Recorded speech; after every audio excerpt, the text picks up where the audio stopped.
কথা বলছেন না। তাদের মুখ শুকিয়ে গিয়েছে এবং তারা সিদ্ধান্ত নিতে পারছেন না যে তারা কি করছেন এবং তারা কি করবেন এবং আগামীতে তাদের পরিণতি কি হবে। এই বিষয়গুলো নিয়ে তারা খুব বেশি আশাবাদী হতে পারছেন না। ফলে তাদের কর্মের আমি এখনো পর্যন্ত কোনো গতি দেখছি না। যিনি উজির আজমের পদে আছেন, প্রধান উপদেষ্টা ডক্টর মোহাম্মদ ইউনূস, তিনি একটি জগা খিচুড়ির সরকার চালাচ্ছেন। না বৈপ্লবিক সরকার, না গণ অভ্যুত্থানের সরকার, না গণবিস্ফোরণের সরকার, না সাংবিধানিক সরকার, না অসাংবিধানিক সরকার, না মার্শাল ল গভর্নমেন্ট, না মঈনুদ্দিন ফখরুদ্দিনের মতো সামরিক সরকার ব্যাকড গভর্নমেন্ট, কিছুই না। একটি হ-জ-ব-র-ল। এখানে তিনি আমেরিকার ওই সার্টিফিকেট পেয়েছেন, ইংল্যান্ডের ওই সার্টিফিকেট পেয়েছেন। আজ মাহাতির মোহাম্মদের দেশের মানুষ, প্রধানমন্ত্রী আনোয়ার ইব্রাহিম, তার সঙ্গে তার বন্ধুত্ব রয়েছে, তিনি ফোন দিয়েছেন। এ সকল খাজুরি আলাপ শুনে আমাদের কোনো লাভ হচ্ছে না। আমরা দেখতে চাচ্ছি যে তিনি আসলে সত্যিকার অর্থে রাষ্ট্রনায়ক হিসেবে কতটুকু সফলতা দেখাতে পারছেন। সেটি বলতে গেলে খুবই হতাশাজনক। তিনি বেশ কয়েকটি সাক্ষাৎকার দিয়েছেন এবং সব সাক্ষাৎকারগুলোতেই তিনি প্যাঁচ লাগিয়ে দিয়েছেন। তিনি অ্যাসোসিয়েট প্রেস ইন্ডিয়ার সঙ্গে একটি সাক্ষাৎকার দিয়েছেন এবং সেখানে ইন্ডিয়া বাংলাদেশ সম্পর্ক নিয়ে, শেখ হাসিনাকে নিয়ে, আওয়ামী লীগের রাজনীতি নিয়ে যে সকল কথাবার্তা বলেছেন খুবই আপত্তিকর, অরাজনৈতিক, উস্কানিমূলক। আবার সেই কথার উপর তিনি স্ট্যান্ড না নিয়ে মুহূর্তের মধ্যে গতি পরিবর্তন করে তিনি আবার চেষ্টা করেছেন ভারতে ইলিশ পাঠাতে, নরেন্দ্র মোদীর সঙ্গে বৈঠক করার জন্য, ভারতের সঙ্গে বন্ধুত্ব করার জন্য। ফলে তার আগের যে বক্তব্য সেটা তার জন্য বুমেরাং হয়ে পড়েছে, আর পরে যেটি বলেছেন সেটাও তার জন্য বুমেরাং হয়ে পড়েছে। এর কারণ হলো আপনি রাবারের মতো, আপনি যত বেশি টানাটানি করবেন এটার ইলাস্টিসিটি তত বেশি কমতে থাকবে। ডক্টর মোহাম্মদ ইউনূসের ইলাস্টিসিটিও ঠিক সেইভাবে কমে যাচ্ছে। This is one. এরপর তিনি আমেরিকাতে গিয়েছেন। আমেরিকাতে গিয়ে তিনি বেশ কয়েকটি পশ্চিমা গণমাধ্যমের সাথে সাক্ষাৎকার দিয়েছেন। নিউ ইয়র্ক টাইমস থেকে শুরু করে বেশ কয়েকটি আন্তর্জাতিক গণমাধ্যমের সঙ্গে সাক্ষাৎকার দিয়েছেন। I find nothing. কোনো কিছু সেখানে পয়েন্টিভ ছিল না, টু দি পয়েন্ট ছিল না, পয়েন্টিভ ছিল না এবং প্রসপেক্টিভ ছিল না। কথাগুলো ইংরেজিতে বললাম, পয়েন্টিভ অ্যান্ড প্রসপেক্টিভ ছিল না। বরং সব কিছুর মধ্যে কীরকম যেন একটা এলোমেলো কথাবার্তা, লড়র ভড়র কথাবার্তা। এটা করব, ওটা করব, এটা হবে, এটা হবে। এরপর তিনি অহেতুক কতগুলো কাজকর্ম করেছেন।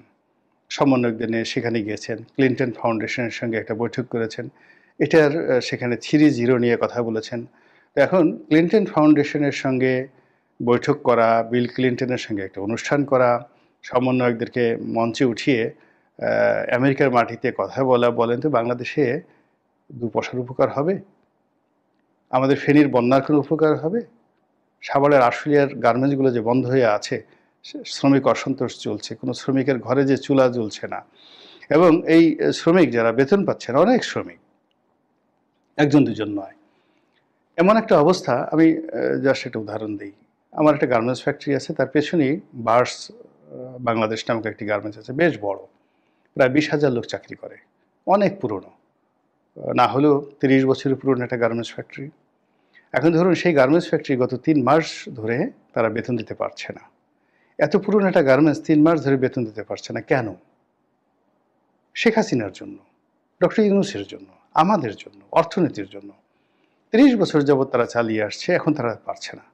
শ্রমিকের সব রাস্তায়, এই 20,000 শ্রমিক তারা খাবে কি বলেন?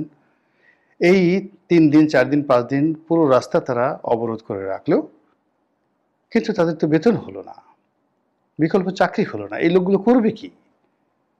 আপনি কোটার বিরোধী আন্দোলন করেছেন, তারপরে ক্ষমতায় বসেছেন, আপনার তো খাবারের কোনো সমস্যা হচ্ছে না। কিন্তু এই শ্রমিকদের জন্য যদি আপনি 10,000 মেট্রিক টন, 50,000 মেট্রিক টন চাল বরাদ্দ করতেন, যে ঠিক আছে বাবা, আমি রাষ্ট্রের পক্ষ থেকে এই বার্ডসের যারা, গার্মেন্টসের যারা বেতন পাচ্ছেন না 3 মাস ধরে, আমি তাদেরকে 1 বস্তা করে চাল দিলাম, 50 কেজি করে চাল দিলাম। তো আপনি তো সেই কাজ করছেন না। সেই কাজ না করে কি করলেন? বার্ডসের মালিককে গ্রেপ্তার করেছেন। মালিকের গ্রেপ্তার করার পর তো মালিক বেঁচে গেল।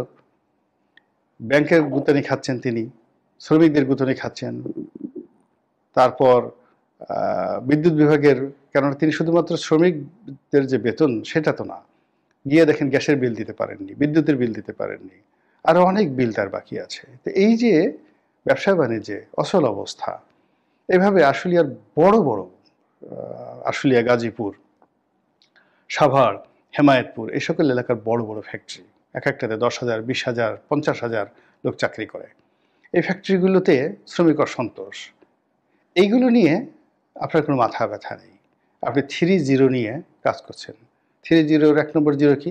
কোনো মানে বেকার লোক থাকবে না।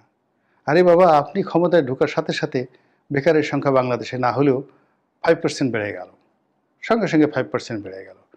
আপনি বাংলাদেশে বেকারের সংখ্যা বাড়িয়ে দিলেন 5%, আর সারা দুনিয়াতে গিয়ে আপনি লেকচার দিচ্ছেন যে আপনি সেই বেকার সমস্যার সমাধান করবেন, এটা জিরোতে নিয়ে আসবেন।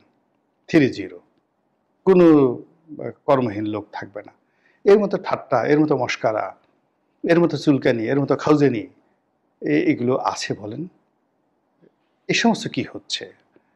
এই সমস্যাগুলো আপনাকে সমাধান করতে হবে। সমাধান করতে পারলে করেন, আর না হলে আসসালামু আলাইকুম, তাড়াতাড়ি চলে যান। 1 মিনিট দেরি করবেন না। এর কারণ হলো যে যত বেশি দেরি করবেন আপনার এই অযোগ্যতা তত বাড়তে থাকবে, আমরা তত বিপদে পড়বো, মুসিবতে পড়বো। যার যে কাজ তাকে সেই কাজ করা উচিত। কোকিলের কাজ কোকিল করবে, কাকের কাজ কাক করবে, তারপর গন্ডারের কাজ গন্ডার করবে, বাঘের কাজ বাঘ করবে, শিয়ালের কাজ শিয়াল করবে। আপনার কাজ হলো মাইক্রো ক্রেডিট নিয়ে কাজ করা। আপনার কাজ হলো সারা দুনিয়াতে মানুষকে স্বপ্ন দেখা, 3-0 নিয়ে গল্প করা। আপনার কাজ হলো অলিম্পিকের মশাল নিয়ে দৌড় দেওয়া। আপনার কাজ হলো নিকোলাই সার্কোজির সঙ্গে বসে কী করে অলিম্পিক যে কাজ। আর এই রাজনীতি করা, মিছিল করা, মিটিং করা, ঝাড়ু মিছিল, এগুলো ফেস করা, দুর্নীতিবাজ, অন্যায়কারী, জুলুমবাজ এদের সাথে লড়াই করা, সংগ্রাম করা, এগুলো যদি না পারেন দেরি করবেন না, প্লিজ দেরি করবেন না। আর অনুরোধ, আমরা আপনাকে সবসময় হাসি মুখে দেখতে চাই, স্মাইলিং ফেস। রাগ করবেন না, রাগ করলে মানুষকে ভালো দেখায় না। আপনি বঙ্গবন্ধুর নাম শুনে, 71-এর মুক্তিযুদ্ধের নাম শুনে, ভয় যাবে আমেরিকার যে সাংবাদিক প্রশ্ন করেছে, সেই প্রশ্ন শুনে যেভাবে আপনি চোখ গোল গোল করে ফেলেছেন, আমরা এই অবস্থা আপনাকে দেখিনি কখনো। আপনার এই দৃশ্য দেখে আমাদের খুব ভয় হচ্ছে। এর কারণ হলো, যারা নরম মানুষ তারা যদি রাগ হয়ে যায়, যারা দুর্বল মানুষ তারা যদি প্রতিহিংসা চরিতার্থ করতে চায়, সেটা খুবই ভয়ঙ্কর হয়, মারাত্মক ভয়ঙ্কর হয়। কাজেই আপনি দয়া করে চোখ গোল গোল করবেন না। মুখের যে পেশি, মাংসপেশি, এটিকে দয়া করে শক্ত করবেন না। আমরা আপনাকে ভালোবেসে, সম্মান দিয়ে, মর্যাদা দিয়ে লালন করছি, পালন করছি।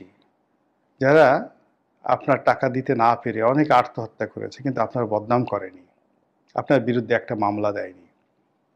আপনার ম্যানেজাররা, গ্রামীণ ব্যাংকের কর্মকর্তারা লোন না পেয়ে অনেকের বাড়ি ঘর তছনছ করে ছেড়ে দিয়েছে, অনেকের পরিবার তছনছ করে ছেড়ে দিয়েছে, কিন্তু কেউ, কোনো পরিবেশবিদ, কোনো আইনজীবী, কেউ কখনো আপনার বিরুদ্ধে একটা মামলা করেনি।